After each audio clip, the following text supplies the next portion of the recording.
All right, guys.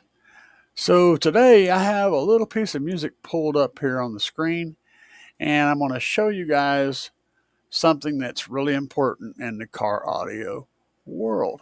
So this is just a track I have, one that I created, and I've got a random selection there. So I'm going to zoom in on this. And if we start getting closer, you can see these waves right here, these humps, right? These big waves like this are bass notes. Those are low frequency notes. See those low frequencies going through there? Right through there, the big ones. But as we keep zooming in, you'll notice that on these low frequency notes, there's a whole bunch of little fuzz on there. And what that is the other frequencies being played at the same time. So as this low frequency is going up and down, it's also going up and down in the middle of those up and downs, right? So if your speaker is trying to reproduce this piece of music right here from here to here, not very long track, but as it's trying to reproduce that little piece, it's having to reproduce these frequencies. It's going in and out with each one of these humps, and it's also going in and out really fast on top of that. Now, what's going to happen when you try to ask that speaker to play louder and louder is it's going to run out of gas. It's not going to be able to reproduce some of this information. It's just going to start falling apart. And that's what your factory speakers do in your doors or your, coaxials or whatever. If you put too much power on them, they just fall apart. They cannot do all these jobs at once. So, taking a closer look at this, all right, this particular segment right here, not only do we have the big humps, but we have smaller humps. And then on those smaller humps, we have even smaller little humps, and they just keep going. So at the same time your speaker's trying to do this big, huge wave, it's also doing these tiny little things right in here. And each one of those things has got things going on in it. I mean, that's a whole lot of information for one cone to try to reproduce. So, how do we fix that problem? Well, the easiest way to fix that problem is to add another set of speakers. Now, at this point, we've got two sets of speakers, or we have two speakers, however you want to put it. We'll say two sets because we have stereo channels. So we have two sets of speakers that we can divide these frequencies up. So let's try doing that. We're going to go down here and we're going to add one more set, but I'm not going to put them in the mix just yet. We're going to leave that muted. So I've got two sets of speakers up here. The first thing I want to do is I want to make these into tweeters right here. So we'll go to effects and we'll put a high pass filter on them at say 3000 hertz. Okay. So now these guys, if we zoom in a little close now, we go to zooming in here, you'll notice that they're no longer playing all this. They're just playing this part. And they're able to do this instead of trying to do all of this work, they're able to just focus on that, which means we're going to get a better response out of that. All right. So now in this system, we got two speakers. We got the door speakers and the tweeters. And but if we go back down to the door speakers, we need to fix that because they're trying to play highs too. So do we cross those over? We got the tweeters crossed over at 3000 hertz, right? So let's go ahead and go to the door speakers and cross those over. Do a low pass at 3000 hertz. 24 dB roll off, apply.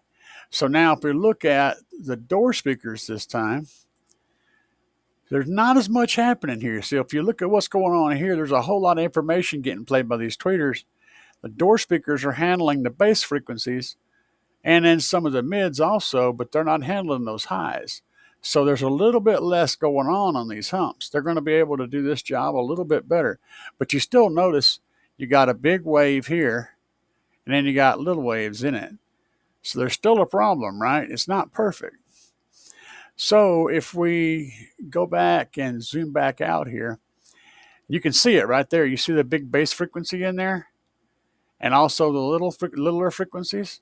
So let's go down here to our bottom, and we're going to add a subwoofer at 80 hertz and down. So if we go down here and put in a subwoofer at low pass at 80 hertz and apply that, look at that. Boy, that sucker's not having to do any of this. And then we go back up here to our door speakers and put in a high pass filter at 80 hertz. So now they're only playing from 80 hertz to 3K. All of a sudden, we've got a nice little three-way. So let's zoom in here a little bit. Now if we look at what's going on with our door speakers, now they're not doing that. See, this is that big old low frequency down here, but they're just kind of more or less staying still and playing that mid frequency, that slightly shorter one. And then the tweeters are up here doing, look at that, they're all three doing totally different jobs. Now, how good is that going to sound? Well, I can tell you that this speaker down here is not going to have to do near as much confusion work because it's only doing one big frequency there. These guys are going to be able to do this mid-range no problem because they're not doing all this number here, right? And these guys are going to be able to play those highs real easy because they're not trying to do either one of these two things. So this three-way combo is good. Having said that, you could break this up into even more. But I know you guys are wanting to hear it, so.